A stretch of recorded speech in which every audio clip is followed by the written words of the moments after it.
Welcome back to another episode of Infidelity Tales Lab. We're thankful for your continued viewership. Before we begin, tell us, where in the world are you watching from? We love knowing our global reach. Now, let's dive into today's story. Chapter 1, Ghosts of the Past. Callum Navarro never asked to be a hero. At 42, the former Special Forces operator had spent the last 23 months deployed on a classified mission in Yemen that officially didn't exist. The Pentagon called it advisory work, but Callum and his team had been hunting high-value targets with extreme prejudice. It was his fourth deployment in 8 years of marriage to Brianna, but this one had been different, longer, darker, and far more isolating. 3 months into the deployment, comms had been compromised. To protect operational security, all contact with families was severed. For the remaining 20 months, Callum's team was presumed missing or dead. They endured, completed their mission, and returned as ghosts. Callum fingered the faded photograph in his wallet as the military transport touched down on American soil. In it, his wife's auburn hair caught the light, and their daughter Sophia, 15 when he left, smiled with her mother's eyes and his stubborn chin. The photograph was creased and worn, stained with sweat and sand and blood. Not all of it his own. "You gonna call ahead, Nav?" asked Trent Walsh, the youngest member of their team, as they collected their gear. Callum shook his head. "Want to surprise them. It's 3 days before Christmas. Perfect timing."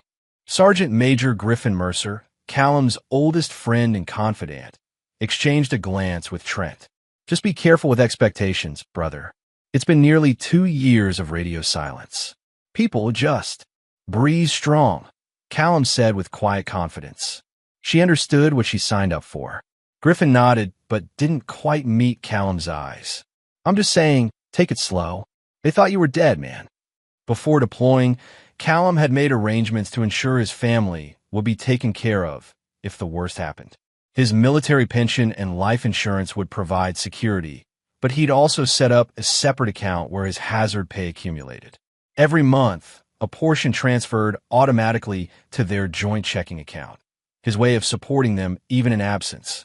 At 39, Brianna had been running her interior design business while raising their daughter. They had been high school sweethearts, married young, and weathered the storms of military life together.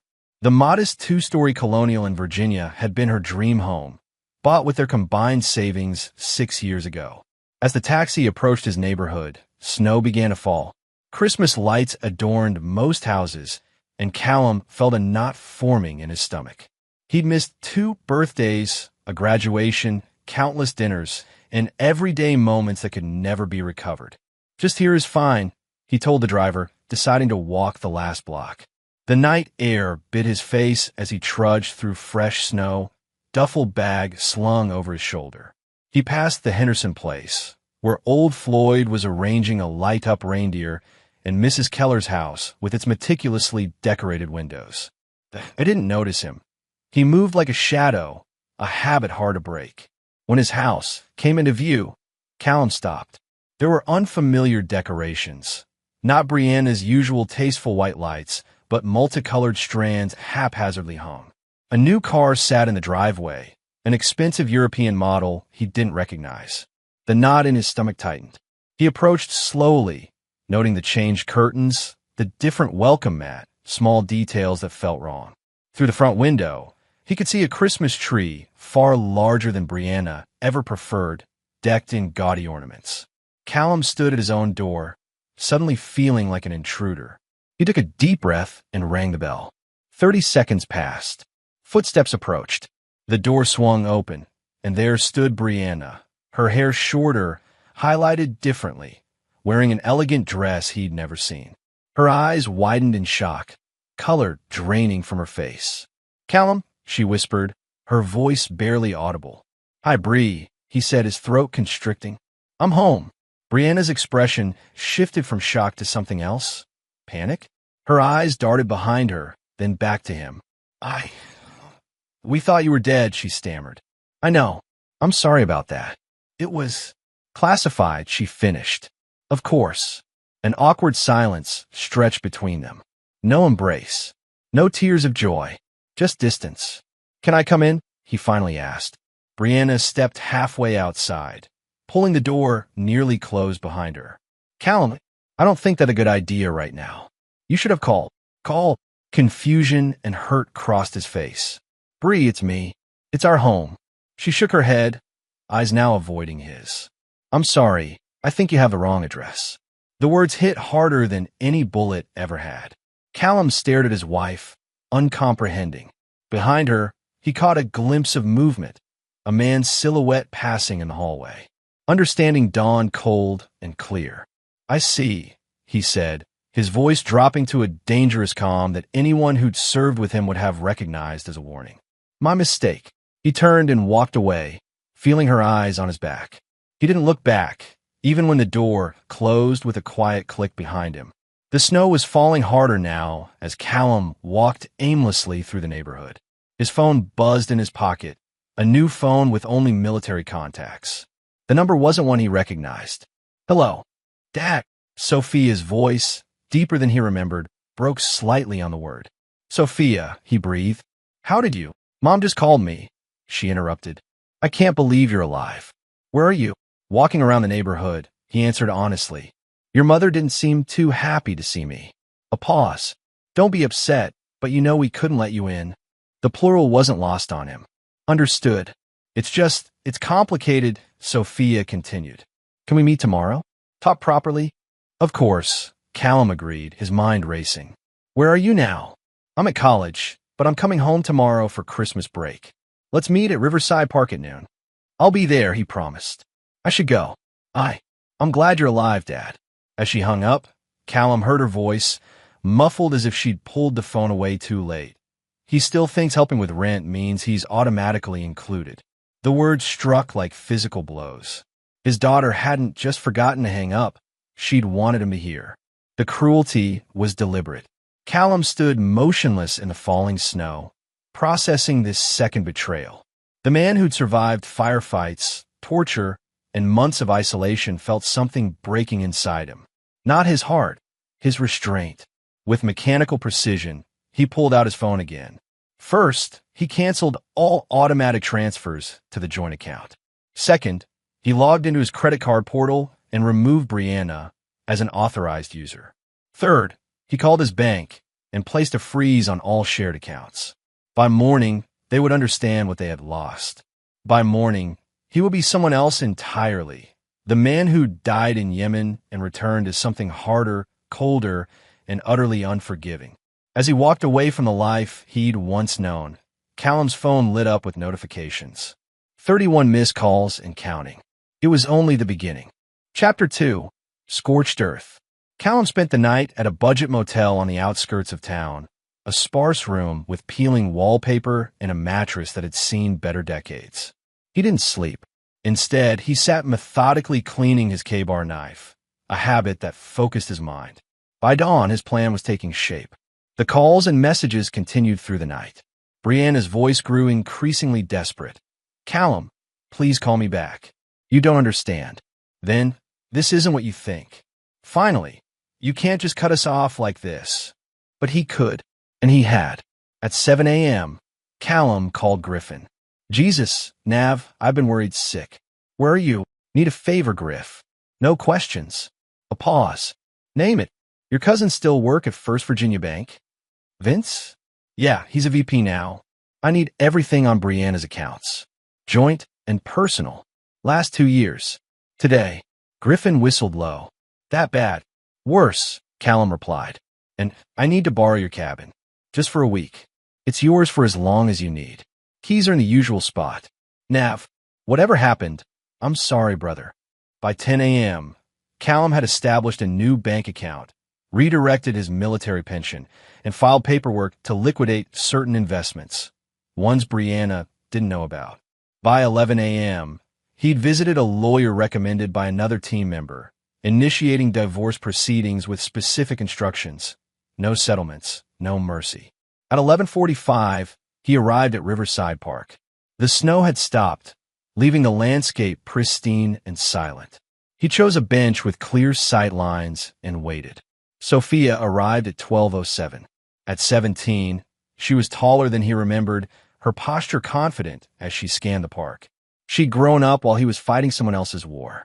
The realization brought a pang of regret that he quickly suppressed. "Dad," she said, approaching cautiously. She didn't move to embrace him.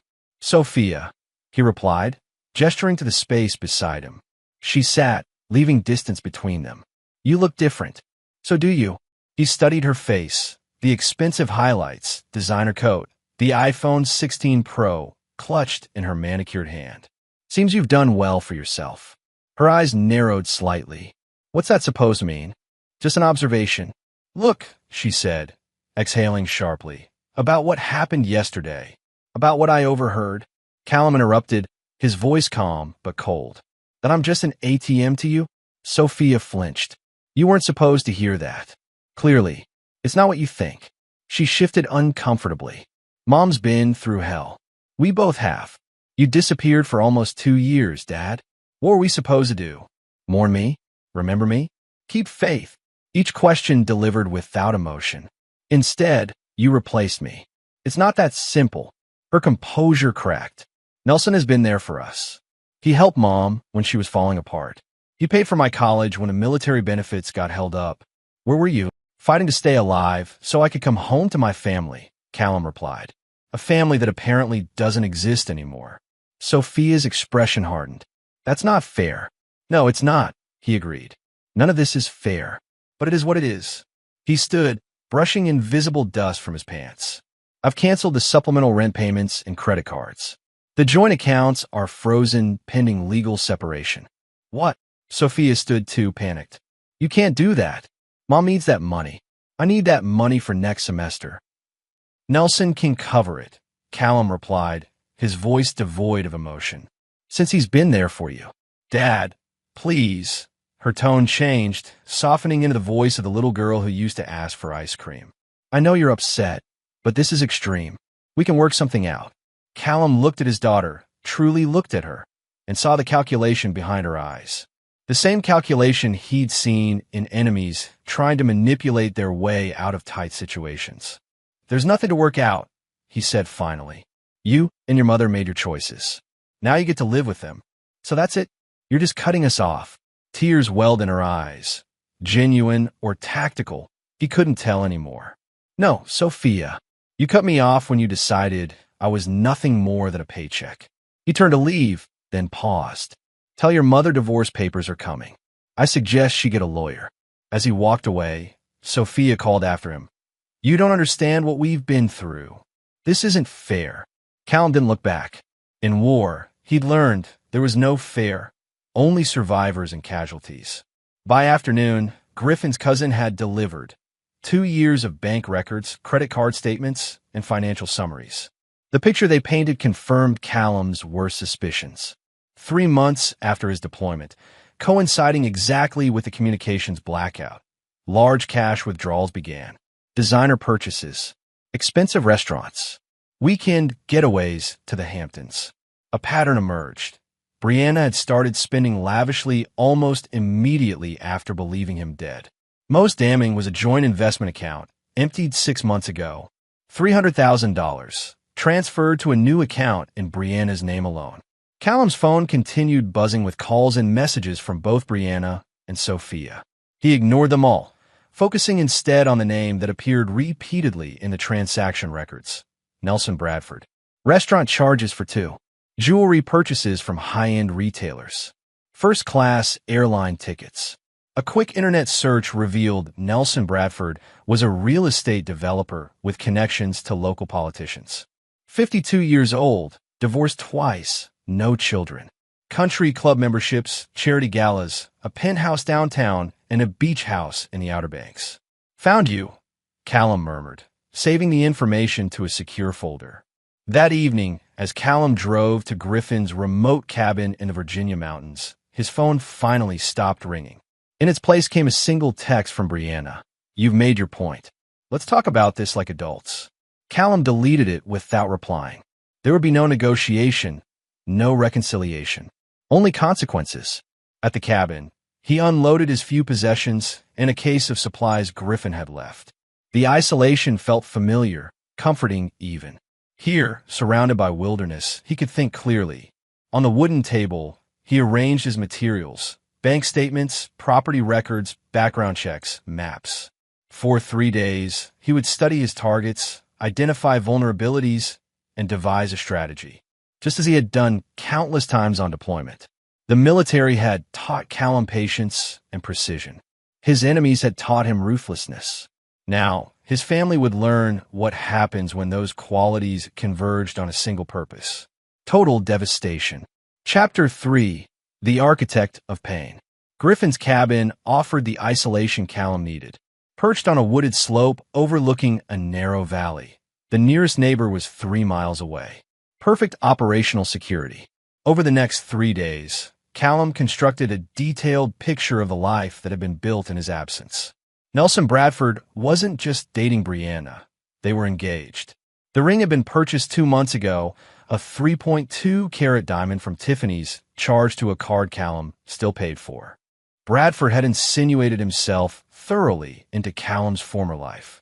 He'd helped Sophia get into an expensive private university by making a substantial donation. He'd renovated portions of Callum's house, replacing the kitchen Callum had built with his own hands. He'd even adopted Callum's dog, a German shepherd named Ranger. Most infuriating was the timeline. Bank records, social media posts scraped by software Callum wasn't technically supposed to have access to, and local gossip columns painted a clear picture. Bradford had been in the picture within weeks of Callum's mission going dark. Not months, weeks. This wasn't a case of a grieving widow finding comfort after an appropriate period of mourning. This was opportunistic predation, with Bradford swooping in the moment Callum was presumed dead. On Christmas Eve, as snow blanketed the mountains, Callum's phone lit up with a different name: Thomas Lloyd, his attorney. "Mr. Navarro, we have a situation. Your wife's attorney contacted us. They're seeking emergency spousal support pending divorce proceedings. They filed for an emergency hearing, claiming you've left Mrs. Navarro destitute during the holiday season." Callum almost laughed. Destitute? She's wearing a $15,000 engagement ring from her boyfriend. Nevertheless, they're painting a sympathetic picture. "We need to respond. What do you suggest?" Lloyd cleared his throat. "Ordinarily, I'd advise a reasonable temporary arrangement. But given what you've shared about the joint account that was emptied, we have options." "I'm listening." "We counterfile with evidence of financial impropriety. The $300,000 she transferred? That's misappropriation of marital assets. We demand a full accounting and freeze everything pending investigation." "Do it," Callum said. "And Thomas? No compromises." "Understood. There's something else you should know. A detective, Malcolm Hayes, has been trying to reach you. Apparently, your wife filed a police report claiming you threatened her." Callum stiffened. "That's a lie. I assumed as much. I spoke with him briefly, explained you're a recently returned veteran dealing with a difficult homecoming. He seemed understanding, but would still like to speak with you." "Arrange it," Callum said after a moment's consideration. "After the holidays." When he hung up, Callum stared into the darkness beyond the cabin windows. So they were escalating, attempting to paint him as dangerous, unstable, a disturbed veteran threatening his innocent wife. It was clever, he had to admit, but they'd underestimated who they were dealing with. He opened his laptop and accessed a secure server where Griffin had uploaded additional information. Bradford's financial situation wasn't as robust as it appeared. His development company, Bradford Luxury Properties, was leveraged to the hilt. 3 of his recent projects were stalled due to permit issues. He'd taken out a 7-figure loan against his beach house. Nelson Bradford was house wealthy, but cash poor. A man living beyond his means to maintain appearances. A man desperate to access Brianna's supposedly substantial widow's benefits and Callum's accumulated wealth. "Follow the money," Griffin had written in his notes. "The trust fund brat is running on fumes." By midnight, Callum had formulated phase 1 of his response. It required resources, but fortunately, he had cultivated useful connections during his military career. With 3 phone calls, he set the machinery in motion. Christmas morning dawned clear and cold. Callum allowed himself a rare moment of reflection. Last Christmas, he'd been hiding in a cave in Yemen, surviving on stale rations and rainwater. He dreamed of being home, of Brianna's sugar cookies and Sophia's excitement unwrapping gifts. The memory tasted bitter now. His phone buzzed with a text from Griffin. "Merry Christmas, brother. Still have room at my table if you want to join." Callum declined politely. Today was for planning, not celebration. At noon, he received confirmation that the first piece was in place. A retired CIA analyst owed Callum for extracting his daughter from a hostage situation in Beirut. That debt was now being repaid with comprehensive surveillance on Bradford and detailed intelligence on his business dealings. By evening, the second piece activated. A former teammate who transitioned to private security now worked for a firm that handled digital reputation management. For the right price, they could also do the opposite, systematically dismantle a person's digital presence. The third call had been to Damian Rivers, a Marine who'd served with Callum on his first deployment. Damian now ran a construction company specializing in government contracts. "How dirty are we getting, Nav?" Damian had asked. "Not illegal," Callum clarified. "Just creative. Bradford has 3 stalled projects needing permits. I want to make sure they stay stalled. Consider done. My brother-in-law works for the County Planning Commission. Paperwork gets lost all the time." As night fell, Callum's phone lit up with a final message from Sophia. Unlike the previous dozens, this one wasn't a demand or accusation. "Dad, I know you're angry, and maybe you have reason to be, but please, can we just talk? Really talk? I miss you." Callum stared at the message, feeling a crack in his resolve. He began to type, deleted it, then typed again. "Actions have consequences, Sophia. You made your choice clear when you thought I couldn't hear you. There's nothing to talk about." He sent it, then powered off his phone. Sentiment was a luxury he couldn't afford. Not if he was going to execute his plan.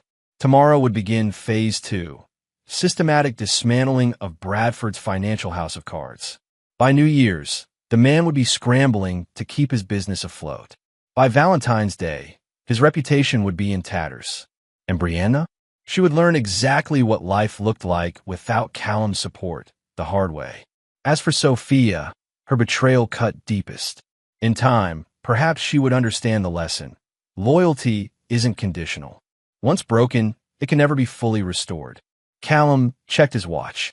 In 6 hours, the financial trap would spring, triggered by algorithms set to execute precisely at market opening.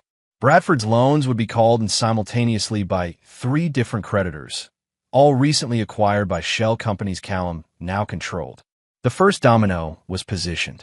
All that remained was to apply pressure and watch the cascade of destruction. Chapter 4. Wolves at the Door.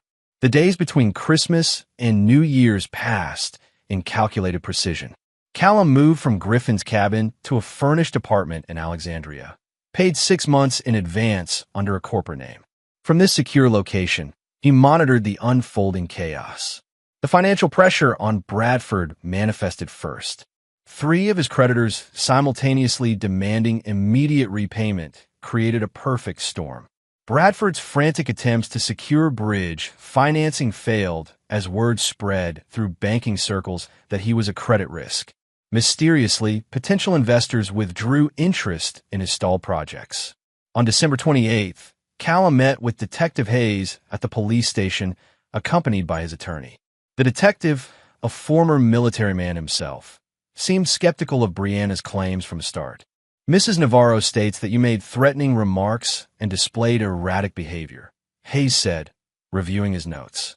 "Detective, I spent 30 seconds on her doorstep before being told I had the wrong address," Callum replied calmly. "The woman I've been married to for 8 years, whose expenses I've covered even while presumed dead, claimed not to know me. I walked away without argument." Hayes nodded, making notes. "She claims you've cut her off financially as retaliation. I froze joint accounts pending divorce proceedings after discovering she'd already emptied our investment account of $300,000, Callum countered, sliding across documents Thomas had prepared. "That's not retaliation. That's self-protection." The detective reviewed the papers, his expression shifting.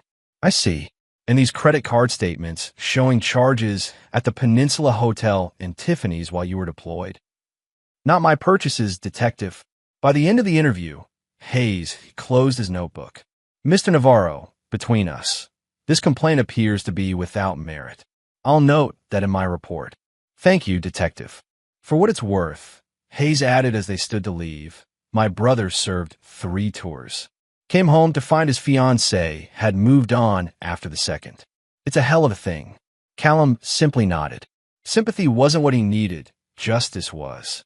On New Year's Eve, Phase 2 accelerated.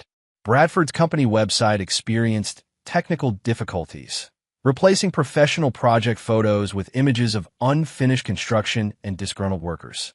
His business email server suffered a catastrophic failure, with messages from the past year accidentally forwarding to clients and competitors. When Bradford attempted damage control, he discovered his social media accounts had been compromised. Nothing obvious, no crude hacks or embarrassing posts. Instead, subtle alterations to past statements made him appear dishonest in business dealings and disrespectful toward clients. Callum watched it all unfold from his apartment, a glass of bourbon in hand as the year turned.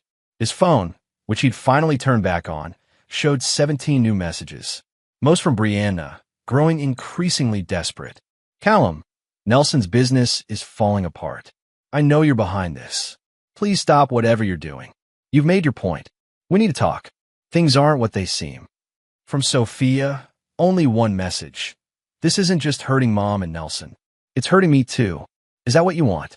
Callum didn't respond to any of them. Instead, he messaged Griffin. Phase 3 begins tomorrow. Still with me? Griffin's reply came immediately. All the way, brother. Assets in position. Phase 3 was more personal.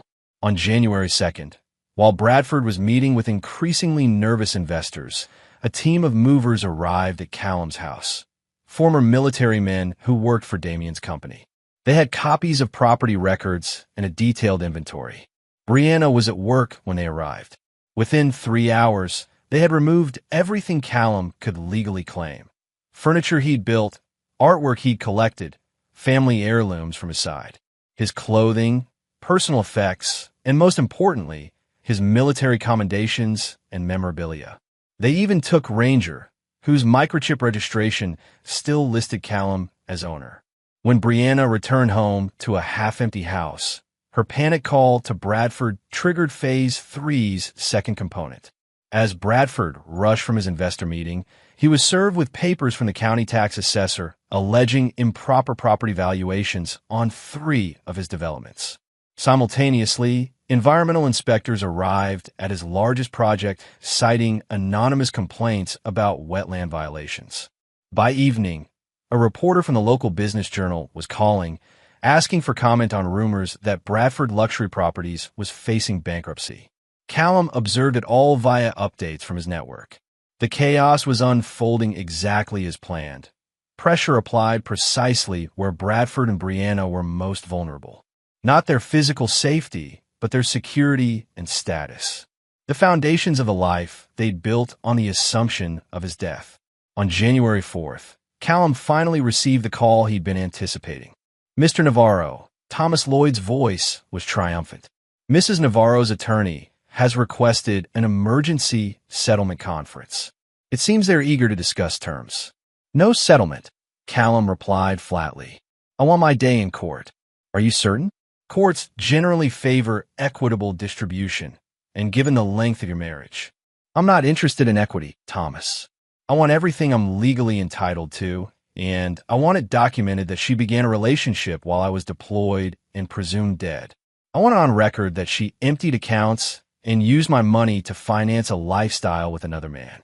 I want it all public. A pause. That's an aggressive approach, Mr. Navarro. That's the only approach I'm willing to consider.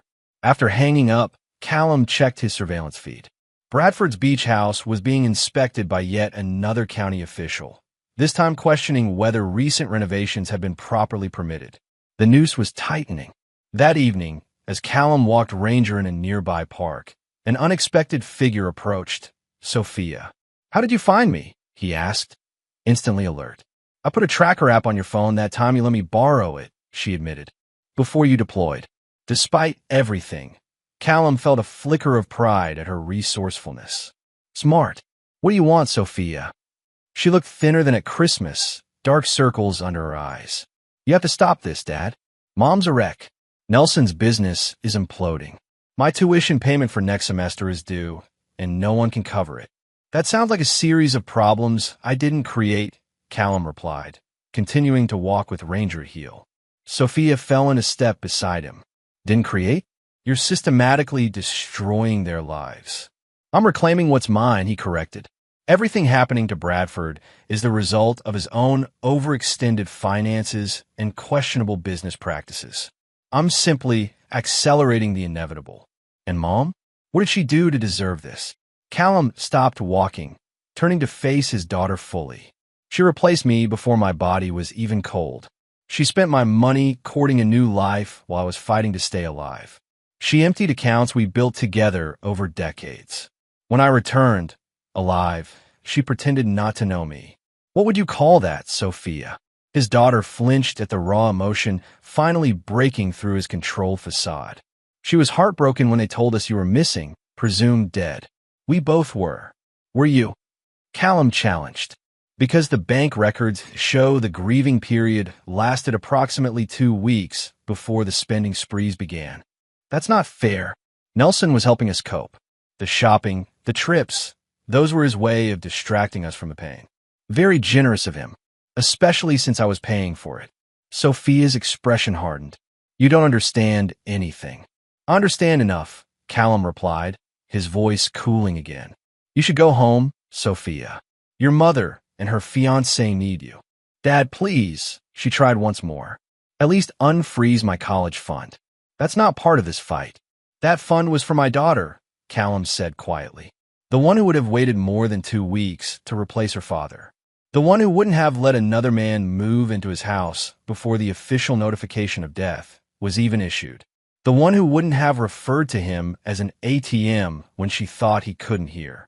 Tears spilled down Sophia's cheeks. I made a mistake. One stupid comment.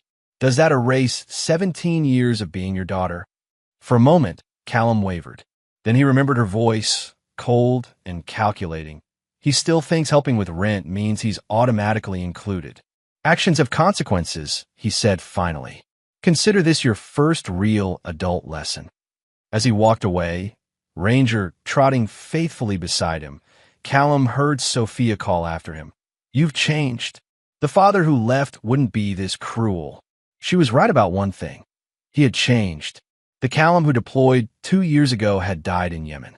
The man who returned was forged in blood and betrayal. A man who understood that mercy was often mistaken for weakness. And he would not be weak again.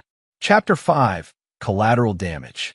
Mid-January brought bitter cold to Virginia and increasingly desperate countermoves from Bradford and Brianna.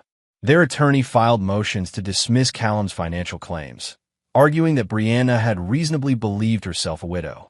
They sought temporary restoration of accounts pending final divorce settlement.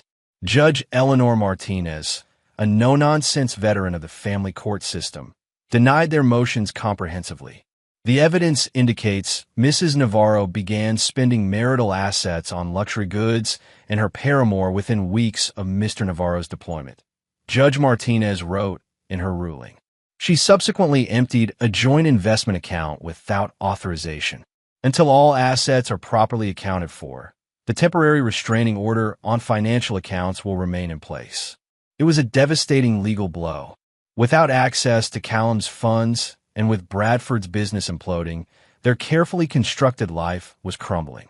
Callum, meanwhile, had moved to the operational phase of his plan. Using his military connections, he arranged a meeting with Senator Howard Blackwood, a powerful member of the Armed Services Committee with oversight of defense contracts. Major Navarro, the senator, greeted him in a private dining room at an exclusive Washington club. Your reputation precedes you. Griffin speaks highly of your team's work. Thank you for meeting me, Senator. I appreciate your discretion. Of course. Griffin mentioned you're dealing with a difficult personal situation while transitioning back to civilian life. Callum nodded. That's part of why I'm here. I understand your committee is reviewing bids for the new military housing contract at Fort Belvoir. The senator's eyebrows rose slightly. We are. A substantial project. Bradford Luxury Properties is among the bidders, Callum continued. I have information suggesting Mr. Bradford has misrepresented his company's financial stability and compliance history. He slid across a folder containing meticulously documented evidence of Bradford's questionable business practices, permit violations, and precarious financial position. This is comprehensive, Blackwood said, reviewing the contents. May I ask your interest in this matter? Mr. Bradford is engaged to my wife, Callum replied evenly. A development that occurred while I was deployed and presumed dead. I believe his interest in the relationship was primarily financial, and I'm concerned about the integrity of someone who would pursue a widow under such circumstances. I see. The senator closed the folder. Rest assured, the committee values integrity in its contractors. This information will receive proper consideration.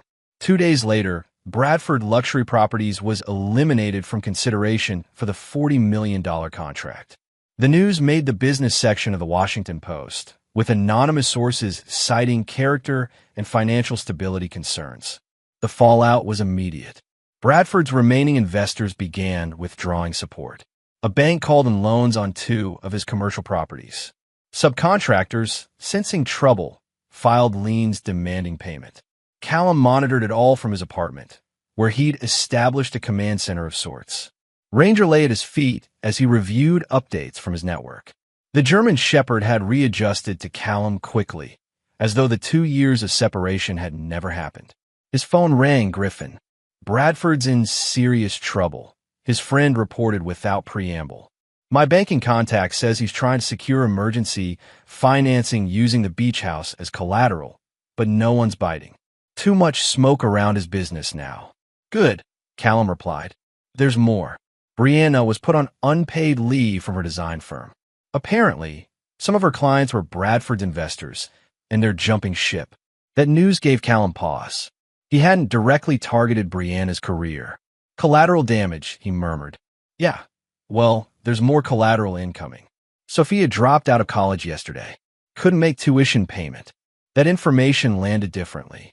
Despite everything, Callum hadn't intended to derail his daughter's education. She made her choice, he said, more to convince himself than Griffin. She aligned with them. True, Griffin acknowledged. Just thought you should know. Phase 4 still a go. Callum hesitated, then steeled himself. Yes, execute as planned. Phase 4 was the most personal attack yet, targeting the wedding Bradford and Brianna had scheduled for Valentine's Day. A garish affair at the Westfield Country Club, with 200 guests and extensive media coverage planned for the society pages. Within hours, the club manager received documentation of Bradford's financial troubles along with news articles questioning his business practices. By evening, he called Brianna to regretfully inform her that they would need additional financial guarantees to proceed with the event. Simultaneously, the florist, caterer, and rental companies received anonymous tips that payment might not be forthcoming. One by one, they called to request deposits immediately or cancel services.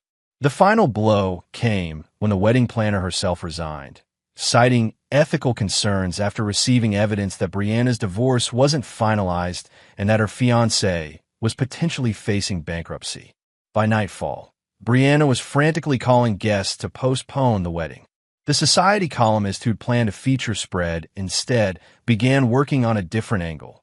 Local developers fall for grace. That evening, Callum's doorbell rang, an unusual occurrence since few people knew his temporary address. Through the security camera, he saw a woman he didn't recognize, mid-30s, professionally dressed, with a determined expression. Mr. Navarro, she called. My name is Vanessa Chun. I'm Nelson Bradford's sister. We need to talk. Intrigued, Callum opened the door but blocked the entrance. How did you find me? I hired a private investigator, she replied straightforwardly. May I come in? This conversation should be private. After a moment's consideration, Callum stepped aside. Ranger watched the visitor warily as she entered. Beautiful dog, she commented. German Shepherd? They're loyal to a fault. What do you want, Miss Chun? Callum asked, not offering her a seat. I want you to stop destroying my brother, she said bluntly. Your brother inserted himself into my marriage while I was fighting for my country. Callum replied coldly. He's experiencing consequences, not destruction.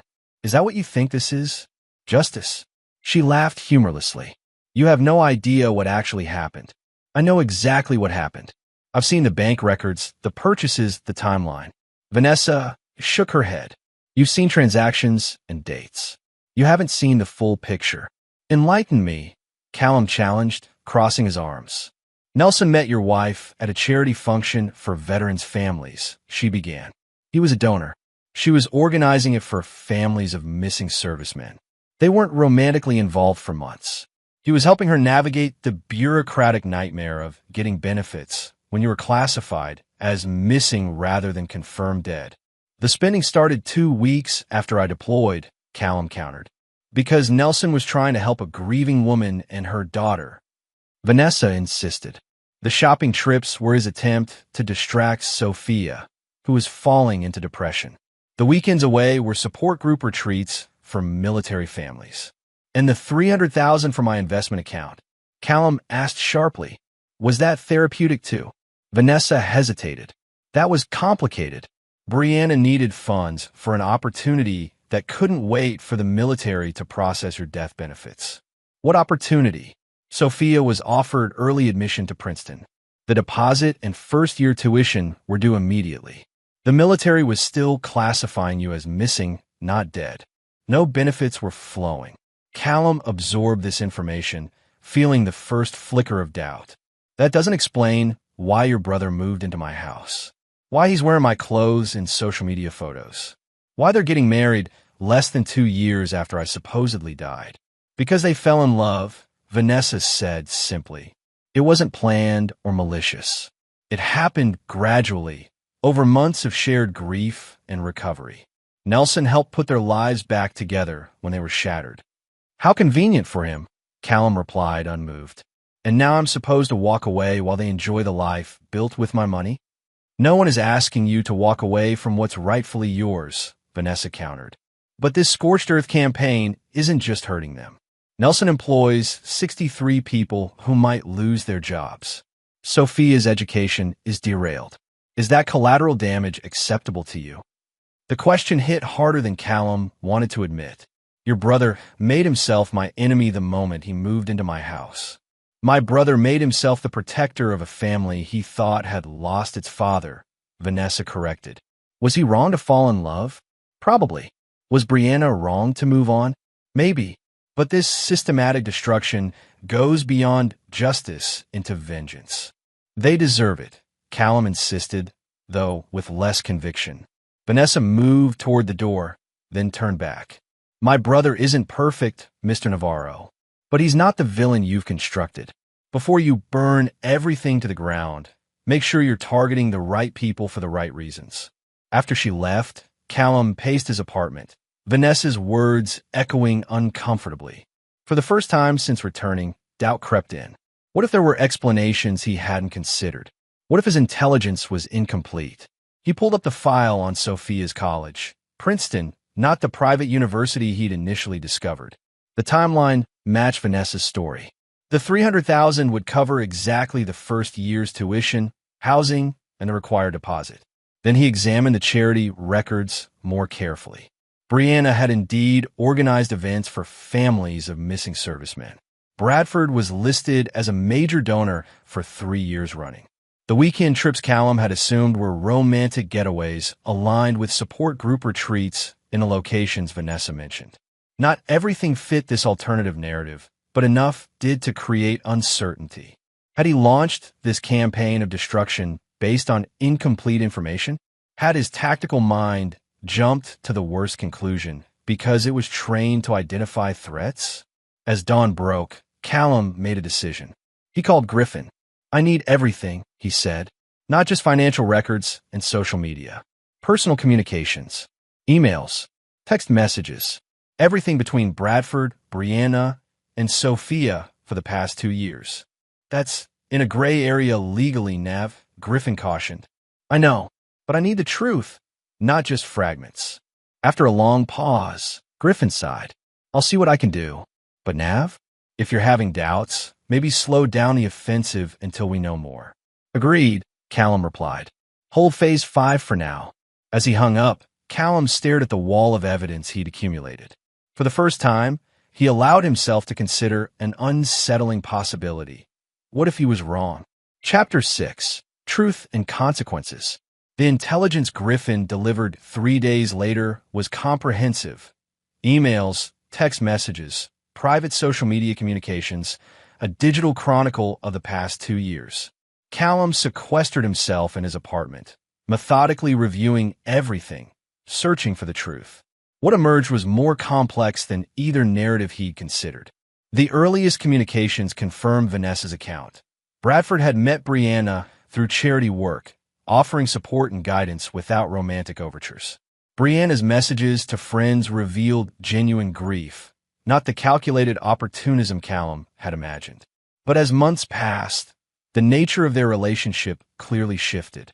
Bradford became more present in their lives, stepping into roles Callum had once filled. Texts between Brianna and Sophia showed initial resistance to his increasing presence. "Mom, it feels weird having Nelson fix the sink. That was always Dad's job. I know, honey, but we need to accept help where we can get it." By the 8-month mark, Bradford was regularly staying over. Sophia's texts to friends expressed discomfort. "Mom's letting him sleep in their bed now. It's like Dad's being erased." The $300,000 transfer did indeed coincide with Sophia's Princeton acceptance, but with a twist Callum hadn't known. Bradford had offered to pay himself, and Brianna had refused, insisting on using family money. Most revealing were conversations after the military officially classified Callum as missing, presumed dead, at the 1-year mark. Bradford had pressed for marriage almost immediately, citing tax advantages and estate planning. Brianna had initially hesitated. "It's too soon, Nelson. I still feel married."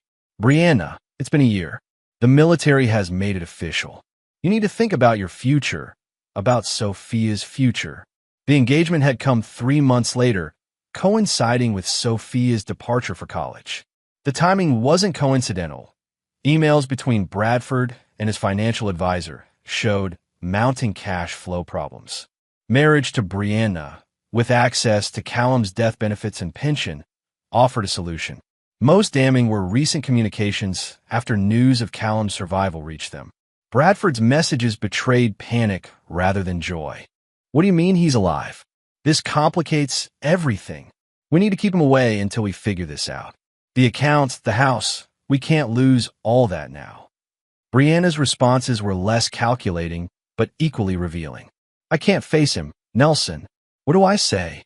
That I gave up on him? That I moved on? He'll hate me." Sophia says we need to protect ourselves financially before he can take everything. She's right. He'll be furious. The evidence painted a picture not of malicious conspiracy from the beginning, but of something that had evolved into one. Opportunism masquerading as support, affection intertwined with financial interest. As for Sophia, her communications revealed a young woman caught between loyalty to her father's memory and the security Bradford provided. Early messages showed her grief and anger at the military for losing her father. Later ones demonstrated growing materialism and detachment. "Nelson says we should renovate Dad's study into my new bedroom. It's been sitting empty for 6 months. Dad will want me to be comfortable, right?" Most troubling were recent exchanges with Brianna after learning of Callum's return. "Mom, we need to be strategic. If he's cutting us off financially, we need to paint him as unstable. The PTSD angle could work with the courts. I'll meet with him, try to make him feel guilty about abandoning us. He always caves when I act hurt." Reading his daughter's calculated manipulation of his emotions hit Callum harder than any physical blow ever had. The daughter he'd raised, the child he'd moved heaven and earth to return to, had become a stranger willing to weaponize his love against him. For 3 days, Callum barely left his apartment, absorbing and processing the complete picture. Neither the total betrayal he'd initially believed nor the innocent misunderstanding Vanessa had suggested, but something messier, more human, and in some ways more painful. By the 4th day, he'd reached a decision. He called Thomas Lloyd. "I want to proceed with the divorce, but with modifications to our approach," he instructed. I'll send over new parameters. Next, he messaged Griffin. Resume Phase 5, revised version. Target Bradford specifically. Leave Brianna and Sophia out of it. Then he did something unexpected. He called Brianna directly. She answered on the first ring, her voice cautious. Callum, we need to talk, he said. In person. Alone. Ah, yes. When? Tomorrow. Noon. The bench at Potomac Park where we used to have lunch. The next day was clear but cold. The park nearly empty as Callum arrived early to secure the location. Brianna appeared precisely at noon, bundled in a coat he didn't recognize, her face drawn and tired. Thank you for meeting me, she said, sitting beside him, maintaining careful distance. I've spent the last week reviewing communications between you, Bradford, and Sophia. Callum began without preamble. I know everything, Brianna. Not just what happened, but why and how. Her face paled.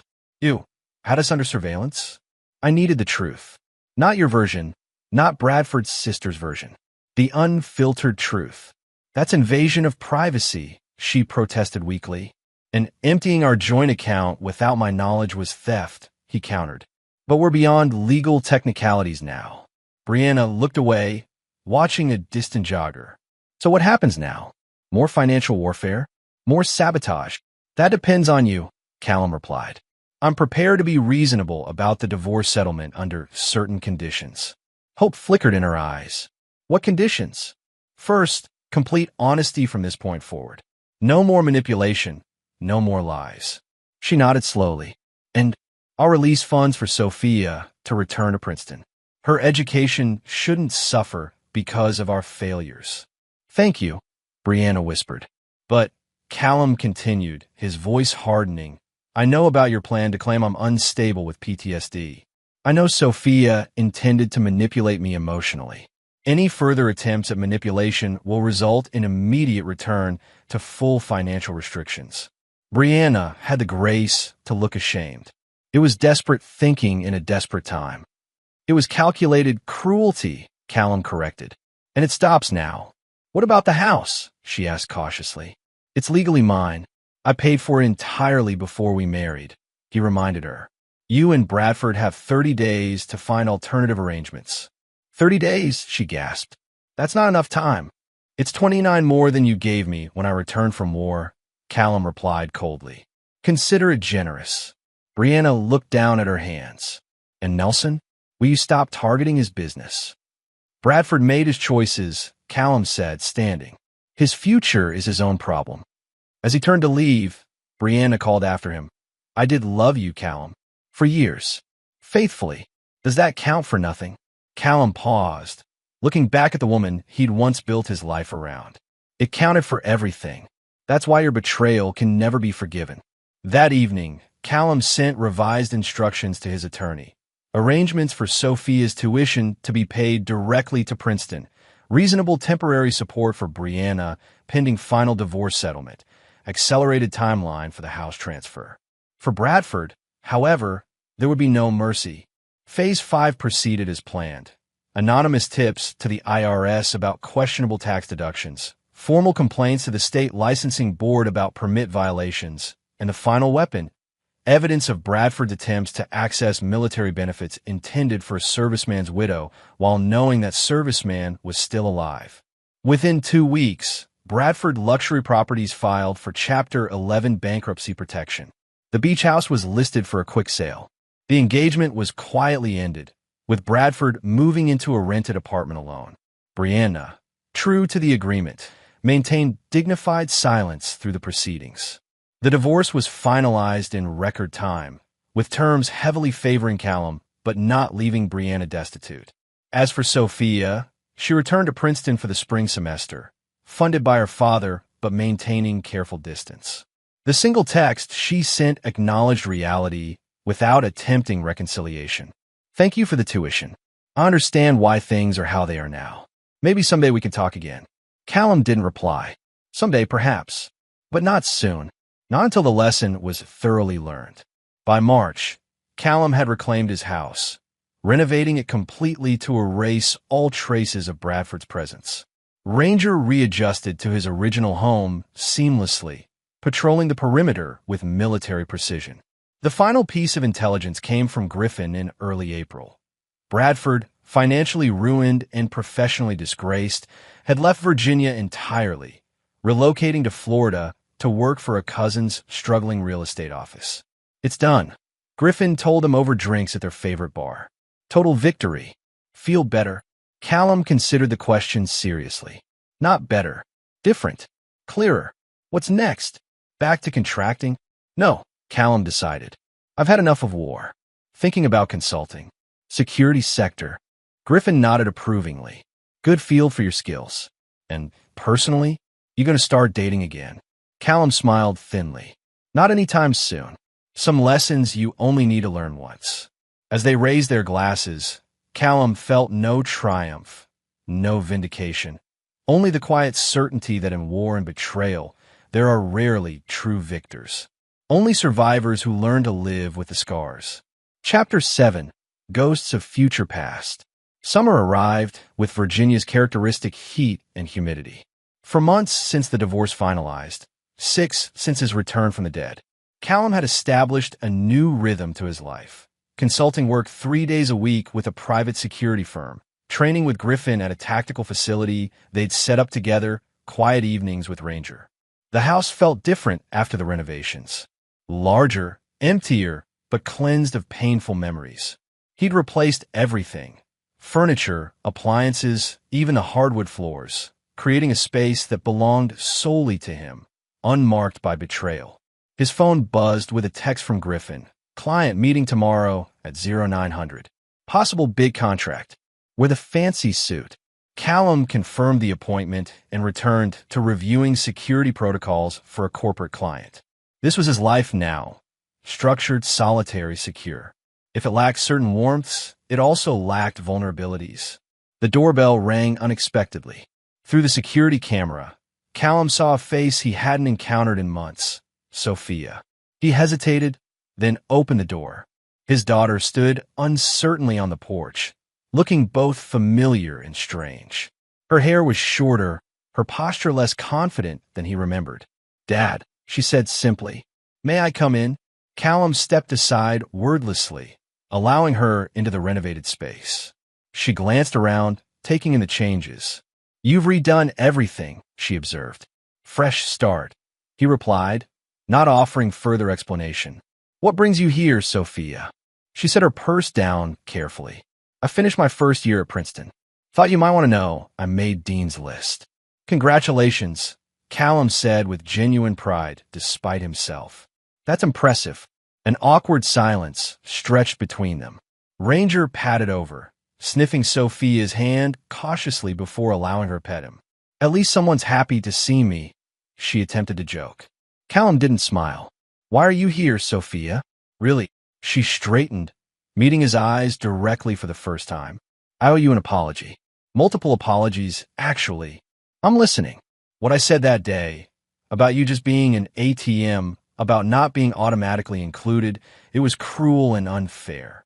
I was confused and angry, trying to protect the life I thought I had." Callum remained silent, his face unreadable. "The way we treated you when you came home was unforgivable," she continued. "I won't make excuses. I need you to know I'm sorry." "Noted," Callum said, his voice neutral. "Is that all?" Sophia flinched at his coldness. "I've been in therapy this semester, trying to understand why I did what I did, how I could have betrayed my own father that way. And what conclusions have you reached?" She sighed, looking suddenly young and vulnerable. "That I was scared. When they told us you were missing, presumed dead, I couldn't process it." Nelson stepped in, made everything seem okay again. He filled the void so completely that when you actually came back, it felt like you were the intruder, not him. "That doesn't excuse calculating to use my PTSD against me in court," Callum noted. Sophia's eyes widened. "You know about that." "I know everything, Sophia. Every text, every email, every conversation." She looked away, ashamed. "I was desperate and stupid. I don't expect forgiveness. I just needed to tell you I'm sorry, face to face." Callum studied his daughter, seeing echoes of both the child she had been and the woman she was becoming. Despite everything, blood remained blood. "I appreciate your coming here," he said finally. "It can't have been easy. Is there any chance," she asked hesitantly, "that someday we might have some kind of relationship again? Not like before, I know that's gone. But something—" Callum considered her question seriously. "That depends on you, Sophia. Trust, once broken, doesn't mend easily. It requires consistent proof of change over time." "Understand," she nodded, picking up her purse. "For what it's worth, Mom's doing okay. She's back working full-time, living in an apartment in Arlington." "I'm aware," Callum replied. His intelligence network still provided regular updates, though he'd stopped actively tracking them months ago. "And Nelson moved to Florida," she added. "Also aware." Sophia moved toward the door, then paused. "My summer internship is in D.C. I'll be around until August. If you want to get coffee sometime, I'd like that." Callum opened the door for her. "I'll consider it." It wasn't forgiveness, wasn't reconciliation, but it was an opening, small, heavily guarded, but real. After she left, Callum returned to his desk, distracted by the unexpected visit. His phone buzzed with a message from Griffin. "Intel update on Bradford. Trouble in Florida. Appears he's running same playbook on another widow. Want details?" Callum stared at the message, considering. Part of him, the vengeful, unforgiving part forged in betrayal, wanted to ensure Bradford never recovered, never hurt another family. But another part recognized the toll vengeance had taken on his own soul. The man who'd returned from Yemen had been hard, but not cruel. The man who'd systematically destroyed Bradford had crossed lines he'd once thought immutable. After long consideration, he replied, "Send the information to the widow, anonymously. Let her make her own choice."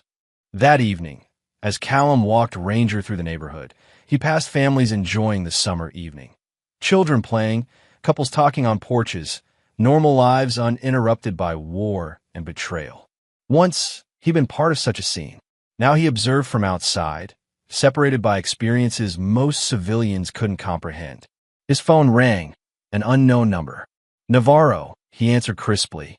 "Mr. Navarro, this is Elizabeth Harmon with Stone Ridge Security Consultants. I understand you're meeting with my company tomorrow." "That's correct," Callum confirmed. "I've been reviewing your credentials and experience. Frankly, Mr. Navarro, we're not looking to hire a consultant. We're looking for a partner." Callum stopped walking. "A partner?" "We've recently acquired contracts requiring expertise in high-risk extraction scenarios and specialized personnel security. Your military background, particularly your last deployment, suggests you're uniquely qualified. We'd like to discuss a more substantial role than initially proposed." "I'm listening," Callum replied, intrigued despite himself. The position would involve significant international travel, building specialized teams, and implementing security protocols for high-value individuals in volatile regions. "It's challenging work, Mr. Navarro. Not everyone is suited for it." For the first time in months, Callum felt a spark of genuine interest. "Send over the details. I'll review them before our meeting." After hanging up, he continued walking, turning the opportunity over in his mind. International work meant leaving Virginia, leaving the ghost that lingered despite his renovations. Building new teams meant human connections, controlled, professional, but connections nonetheless. Perhaps it was time, not for forgiveness, he wasn't capable of that, but for forward movement, for creating something new from the ashes of what had been destroyed. As he returned home, Callum caught sight of his reflection in the window. Harder, leaner than the man who deployed 2 years ago, with streaks of gray at his temples that hadn't been there before. Life had extracted its price from him. The question was whether he would allow it to take everything. That night, he dreamed of Yemen. Not the firefights or the pain, but the strange moments of clarity that came in the quietest hours of hiding. The understanding that survival wasn't merely physical, but spiritual. That a man could lose everything except his essential self. He woke before dawn, made coffee, and sat on his back porch watching the sunrise. Ranger dozed at his feet, occasionally twitching in canine dreams. By the time he dressed for his meeting with Stone Ridge Security, Callum had reached a decision. He would take the partnership if offered, would build something new, something entirely his. not to replace what was lost, but to create what had never existed before. As he straightened his tie, a precise, military motion, Callum acknowledged the truth. The man who'd left for Yemen was gone forever.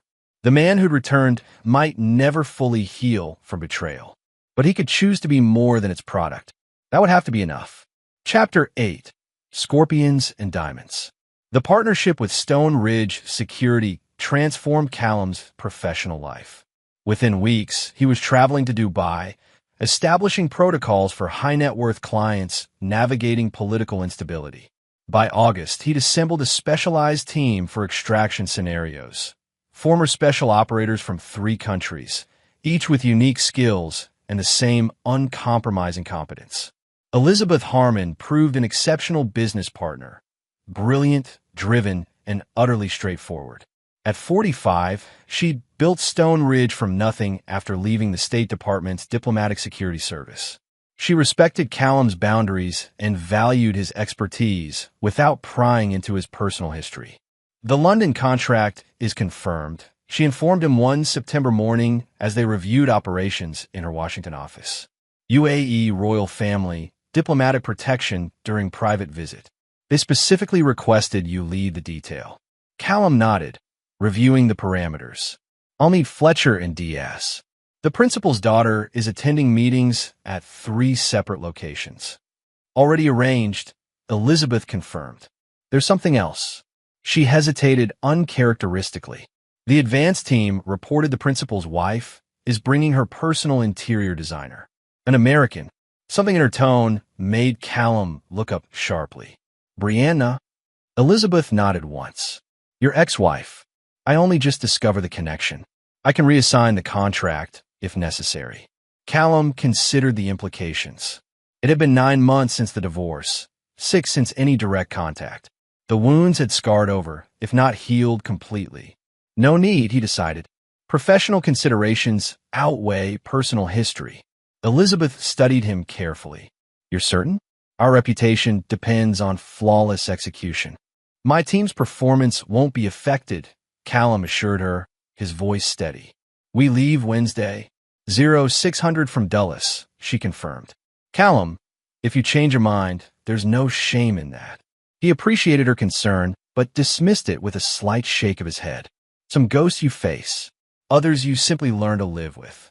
The London operation proceeded with military precision. Callum established security protocols, coordinated with local authorities, and managed rotation schedules with clinical detachment.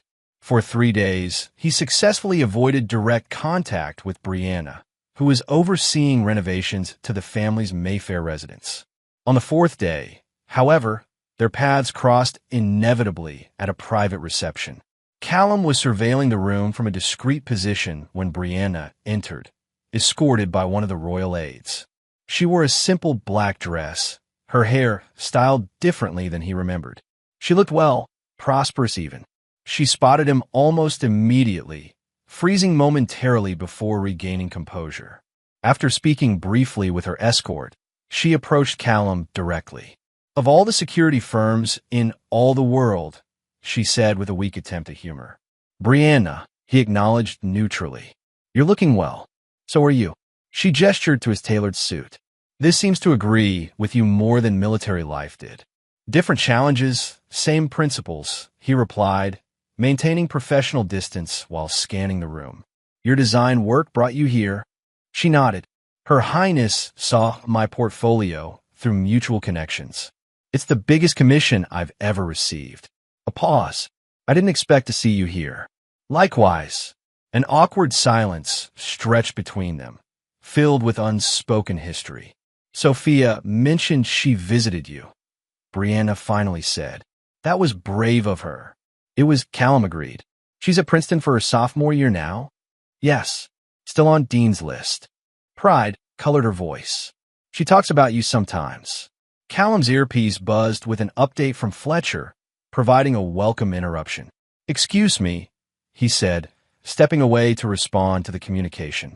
When he returned, Brianna looked more composed. Your job calls. I understand. She hesitated, then added, For what it's worth, Callum, I'm sorry for how everything happened. Not just when you returned, but before. The choices I made. Callum studied his ex-wife, the woman who had once been the center of his world, now practically a stranger. Life moves forward, Brianna. We all make choices and live with them. Some choices haunt you more than others, she replied quietly. Before Callum could respond, the principal's security detail signaled readiness to depart. I need to go, he said. Brianna nodded. Of course. She started to walk away, then turned back. Nelson remarried, for months after moving to Florida. A widow with significant property holdings. I know, Callum replied. He'd anonymously warned the woman about Bradford's pattern, but she'd proceeded with the relationship anyway. Some lessons people insisted on learning firsthand. You knew, Brianna sighed. Of course you did. You always know everything. Not everything, Callum corrected. Just enough. They parted without further conversation, both returning to their respective roles. The encounter left Callum unsettled, but not shaken. A ghost confronted and found less powerful than expected. That night, in his hotel room, Callum received an unexpected text from Sophia. Mom said she saw you in London. Small world or careful planning? He replied honestly. Coincidence. Professional overlap. Sophia. Dad, I got the summer research grant I applied for. Marine biology program in Belize. Callum felt a flicker of genuine pride. Impressive. You always loved the ocean. Sophia. Remember when you taught me to snorkel in Virginia Beach? I was so scared until you showed me how to clear my mask. The memory surfaced unexpectedly. Sophia, at 8, wide-eyed and determined despite her fear, his patient coaching until she finally relaxed into the experience. Before deployments and betrayals. Before everything changed. I remember, he texted back. You were fearless once you got the hang of it. Sophia, I'm trying to be fearless again. In my own way.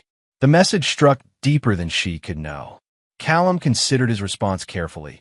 That's all any of us can do. The London assignment concluded successfully 3 days later. On the flight back to Washington, Elizabeth reviewed their performance metrics while Callum finalized his assessment report. The UAE team requested you specifically for their Qatar operation next month, she noted. Your reputation is growing. Our reputation, Callum corrected. Stone Ridge delivers the results. I'm just one component. Elizabeth smiled, a rare expression from the normally reserved woman. Modest as always, Navarro. But we both know your particular skills are what's driving our expansion.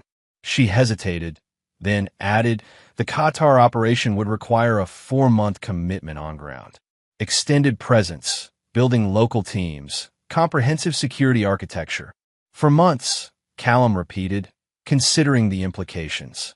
That's significant. It is, Elizabeth acknowledged. But the compensation reflects the commitment. And frankly, you're the only one with the right experience for this. What about Ranger? Your dog? Bring him. The principal has 3 German shepherds himself. Adores them. Callum found himself strangely tempted. For months away from Virginia, from the lingering ghosts of his past life. For months building something entirely new. I'll need to make arrangements, he said finally. But yes, I'll take it. Elizabeth nodded, satisfied.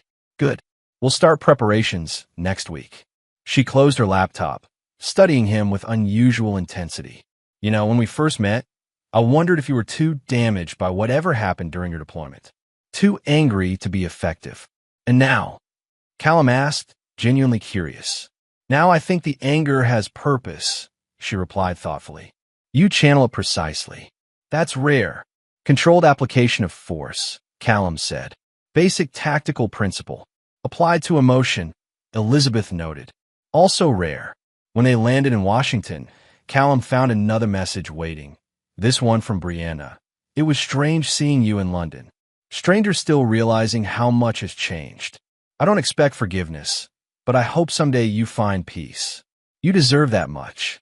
He read it twice, then deleted it without responding. Peace wasn't what he sought. Purpose was. And that, at least, he'd found. The Qatar preparation consumed October. November brought Thanksgiving, a holiday Callum had once celebrated with family traditions and warmth. This year, he accepted Griffin's invitation to dinner with his extended family, finding unexpected comfort in the chaotic energy of children and cousins and conversations that required nothing of him beyond presence. "You leave next week?" Griffin asked as they sat on his deck after dinner, nursing glasses of expensive bourbon. "Monday," Callum confirmed. 4 months, possibly extended if the contract expands. Griffin nodded slowly. "Good timing. Virginia winters are hell anyway." "It's not about escape, Griff." "Didn't say it was," his friend replied mildly. "But distance provides perspective. Might not be a bad thing." Callum considered this, watching his breath fog in the November air. "Sophia asked to see me before I leave. Suggested coffee on Sunday." Griffin raised an eyebrow. "You going?" "Haven't decided." "Nav," Griffin said carefully, "you're calling entirely, but that girl is trying. Harder than most would in her position. After what she did as a scared 17-year-old who thought her father was dead and her world was collapsing. Yeah, terrible." Griffin's tone remained gentle despite the challenging words. "Look, I'm not saying fall back into playing daddy like nothing happened. I'm saying maybe consider that punishment without possibility of redemption isn't justice. It's just another form of war." Callum stared into his glass, the amber liquid reflecting the porch lights. "When did you get so philosophical?" "Why, watch my best friend win every battle and still risk losing himself," Griffin replied simply. Sunday morning arrived cold and clear. Callum had messaged Sophia agreeing to meet at a coffee shop near his house. Neutral territory, public enough for comfort, private enough for conversation. She arrived precisely on time, dressed in jeans and a Princeton sweatshirt that made her look younger than her 19 years. Callum had already secured a corner table and ordered for both of them, remembering her preference for caramel lattes that he hoped hadn't changed. "You remembered," she said with surprise as she sat down. "Some things stick," he replied, studying her carefully. She looked healthier than during her spring visit, less shadowed, more present. "So Qatar," she began. "That sounds fascinating and potentially dangerous." "Calculated risk," Callum said. "Establishing security protocols for diplomatic compounds." Sophia nodded, wrapping her hands around her mug. 4 months is a long time. The work requires it. "Understand," she said, then laughed softly. "Actually, I don't really understand at all. Your world is so different from mine, but I'm trying to." The honesty disarmed him slightly. "Marine biology in Belize," he noted, changing subjects. "That's significant recognition for a sophomore." Her face brightened immediately. "It's amazing. We'll be studying coral reef regeneration techniques." Only 4 students were selected nationally. "You earned it," Callum said with genuine pride. "You always had the brain for science." They talked about her studies for several minutes. Safe territory, uncomplicated by the past. Gradually, Callum found himself relaxing incrementally, remembering the curious child who had always asked questions about how things worked. Finally, Sophia set down her mug decisively. "Dad, I have something to ask you. It's okay if the answer is no." Callum tensed slightly. "Go ahead. Next summer, after Belize, I'm planning to stay in the Caribbean for 2 weeks. Just decompression time. There's this little island near St. Thomas that you always talked about visiting someday." She hesitated. "I wondered if you might want to meet me there. Not for long. Maybe just a few days." The invitation caught Callum completely off guard. St. Thomas had been a dream destination he'd mentioned during deployments, a fantasy of white beaches and clear water that had sustained him through desert warfare. "That's unexpected," he managed. "I know it's a lot to ask," Sophia rushed on. "And like I said, it's completely okay if you're not ready for that. I just thought, neutral territory. No memories there. No history to navigate." Callum studied his daughter's face, the mixture of hope and fear, courage and uncertainty. He recognized the tactical approach, choosing territory that carried no emotional landmines, offering a limited time frame, acknowledging his right to refuse. "I can't promise anything," he said finally. 4 months in Qatar may extend, depending on the situation. "Of course," she nodded quickly. "It was just a thought." But, he continued deliberately, if timing allows, I'd consider it. The smile that broke across her face was painfully familiar. The same expression she'd worn at 8 when successfully clearing her snorkel mask for the first time. Genuine, unguarded joy. That would be amazing, she said. Even if it doesn't work out, just knowing you'd consider it means a lot.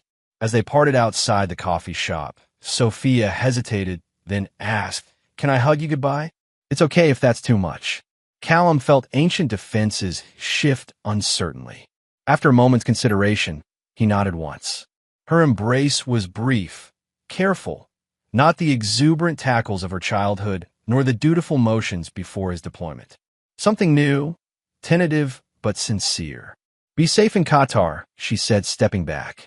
"I'll send you updates from Belize if that's okay." "I'd like that," Callum replied, surprising himself with the truth of it. As he watched her walk away, Callum recognized something he hadn't felt in years. Possibility. Not forgiveness. He wasn't capable of that. Not reconciliation. Too much had been broken.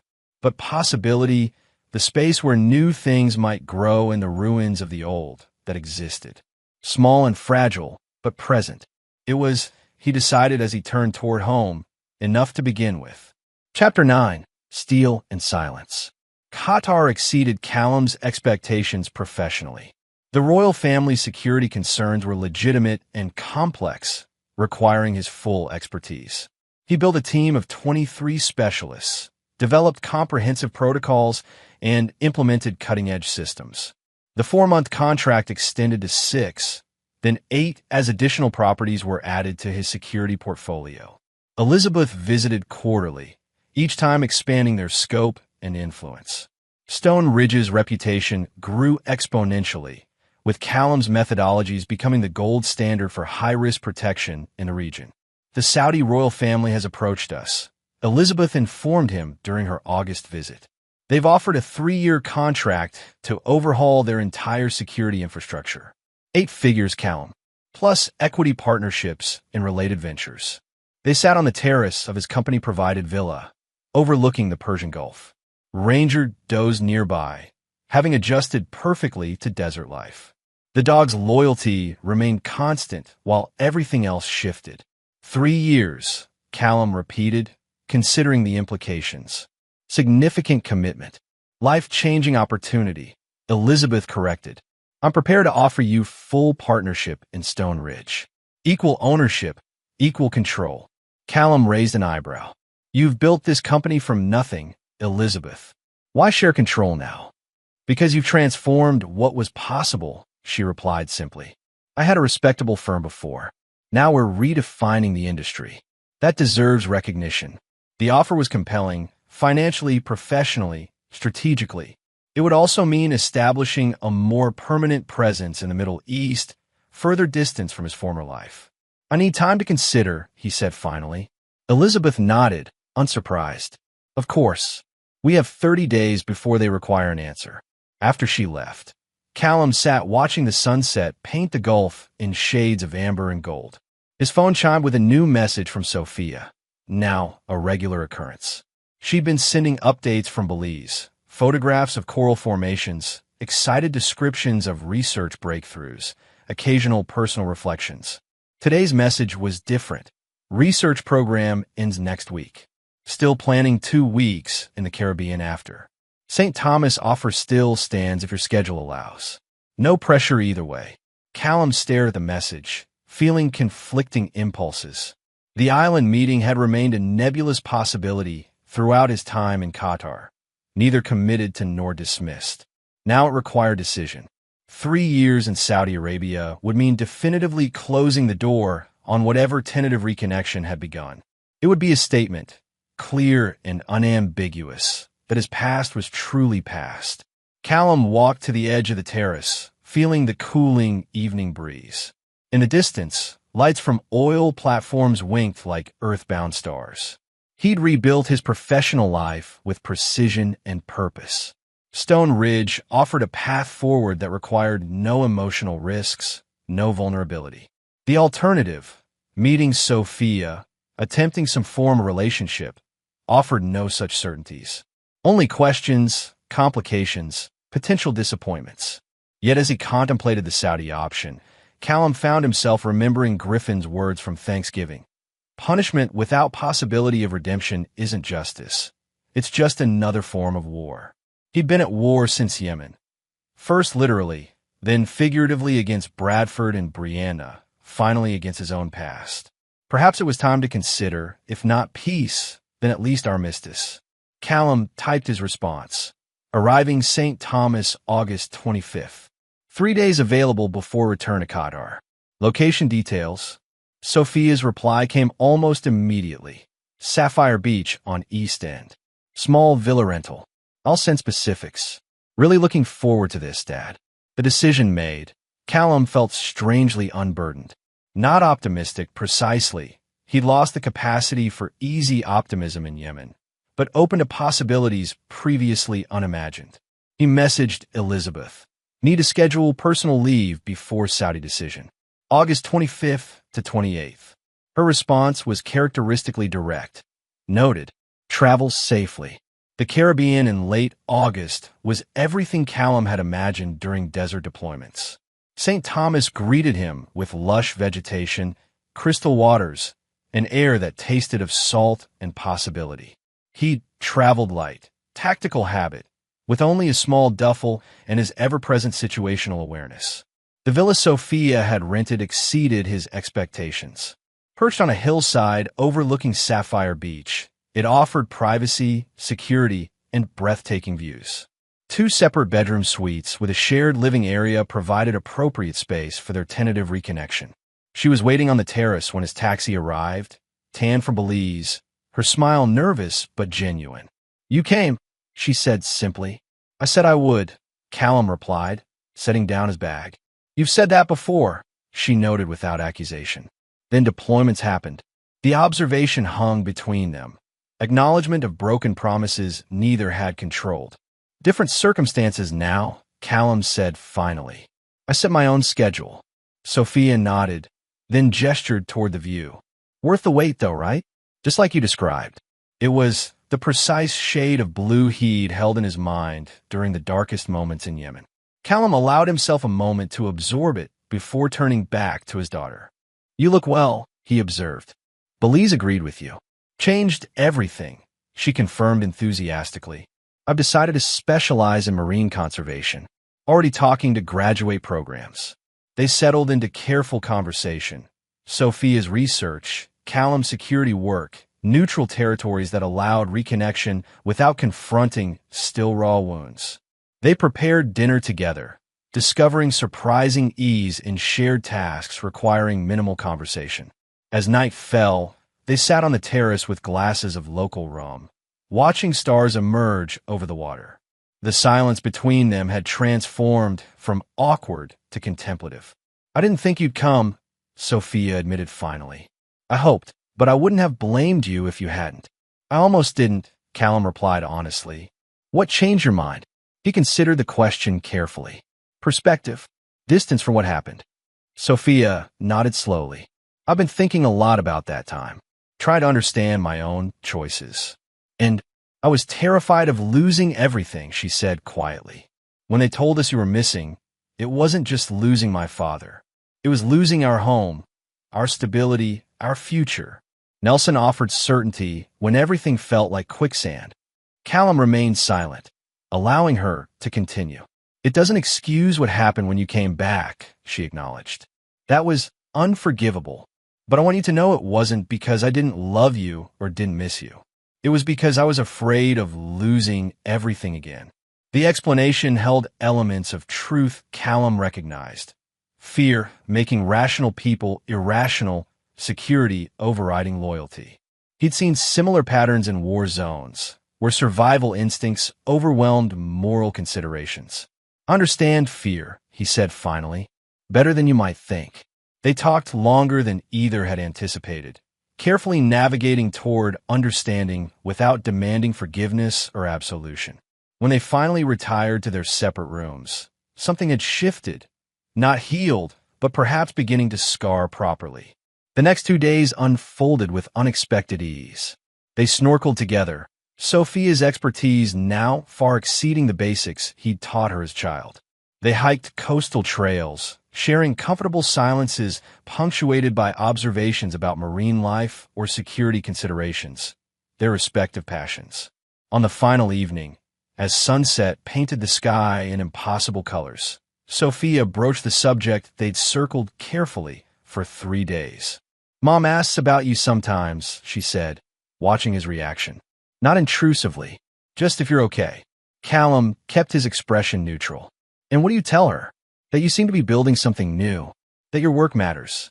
Sophia hesitated. "She's seeing someone. A widower she met through her church. Nothing serious yet." "That's her business," Callum replied without inflection. "I know. I thought you should know." "Thank you for telling me," he said, finding the information affected him less than expected.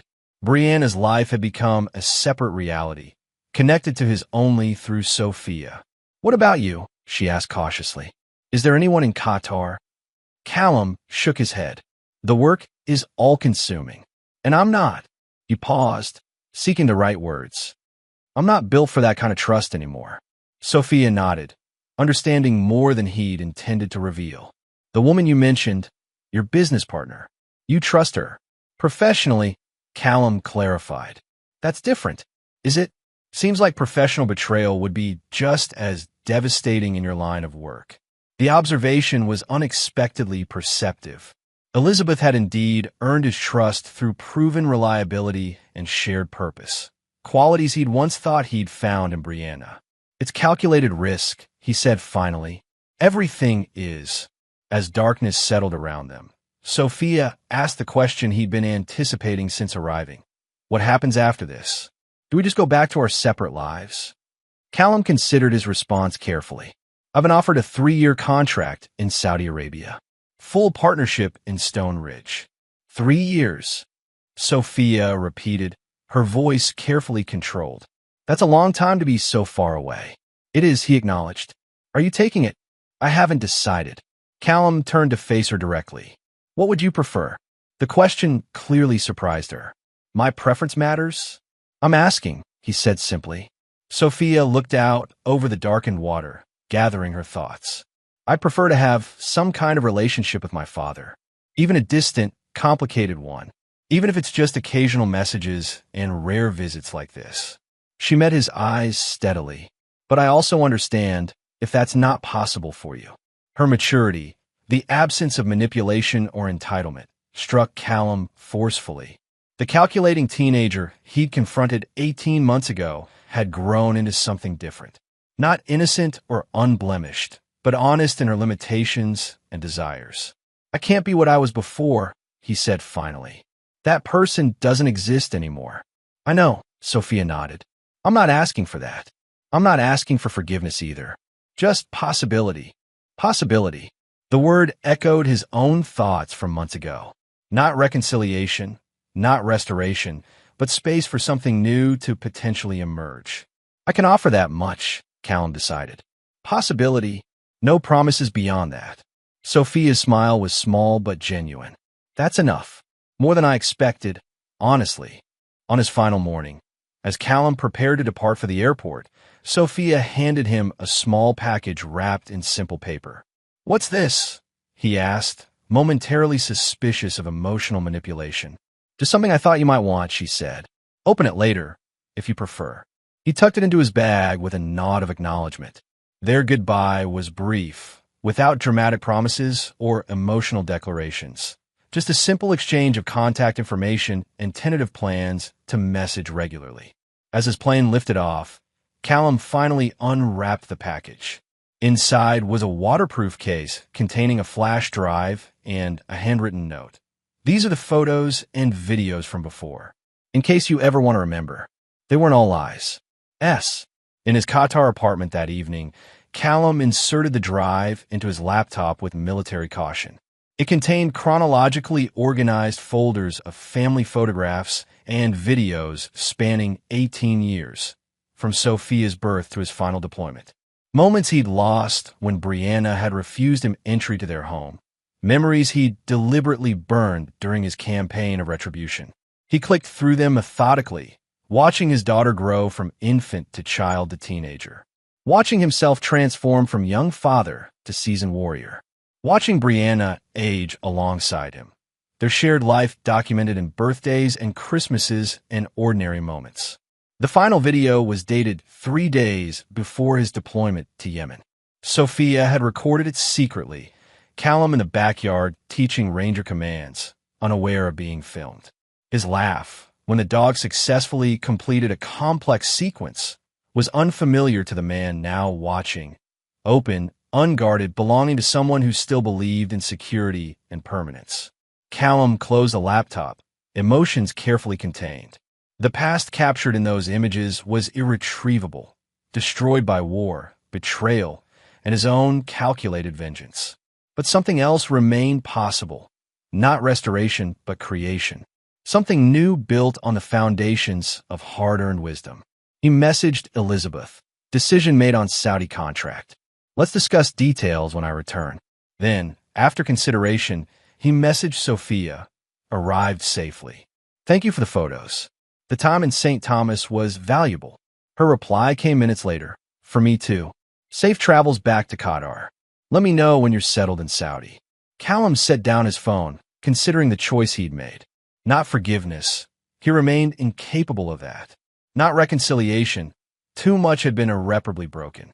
But a future disconnected from the cycle of betrayal and retribution. A life built on strength without cruelty, boundaries without isolation, purpose without endless war. He would accept the Saudi contract and full partnership in Stone Ridge.